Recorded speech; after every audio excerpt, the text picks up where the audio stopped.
Biz getdik dağ kəndləri, Qubanın dağ kəndləri və Qırız kəndi. Orada bir ağsaqqal kişi var idi. Bəlkə də şəkillərdə sonra görmüsünüz, bığı belə uzun belə bir kişidir. Kəndin ağsaqqallarından biridir. Ora ilk dəfə tur təşkil edənlər elə biz idik. İlk dəfə turist aparmağa niyyətlənirdik. Biz getdik, bizi qarşıladılar. O ağsaqqal öz evində qarşıladı, biz yedik, içdik, bizə qonaqlıq verdi falan.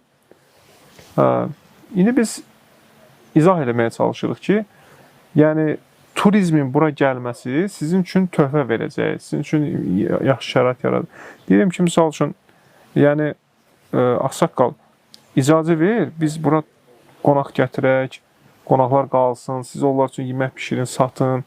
Yəni əvvəlcədən hər şey danışılacaq. Bir gəlin də, nə problemdir ki? Mənim 1000 baş qoyunum var orada. Mənim 800 baş qoyunum var. Gələsiniz, kəsəcəm birini yeyib içmək verəcəm sizə. Deyir, yox da, biz sizə yük olmaq istəmirik. Ya ki, sən nə danışsan deyir. Qonaq nə vaxtdan mənə yük ola bilər ki?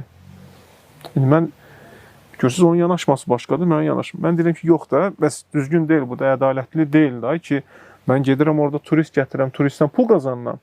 Sən onda burada havayı öz ruzindən ona kəsib havayı verirsən və sənin heç bir marağın olmur. Belə çıxır ki, mən səndən sui istifadə edirəm.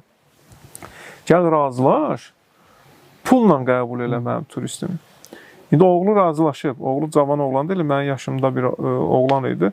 Deyir ki, müəllim, mən razıyam, prosto bir də ağsaqqalı yola gətir də. Deyirəm ki, güya ki, izah edirəm, deyirəm ki, yola gətirməyə çalışıram da ki, ağsaqqal, bax, burada bu işi qursaq, mən bura daimi turist gətirsəm, sizin maddi vəziyyətiniz fərqli olacaq, övladınız, misal üçün, uşağını yaxşı təhsil verəcək, daha aşağı kənddə orada, məktəb var orada və siz daha xoşbəxt olacaqsınız da. Qayıtçı kim deyir ki, biz xoşbəxt deyilik?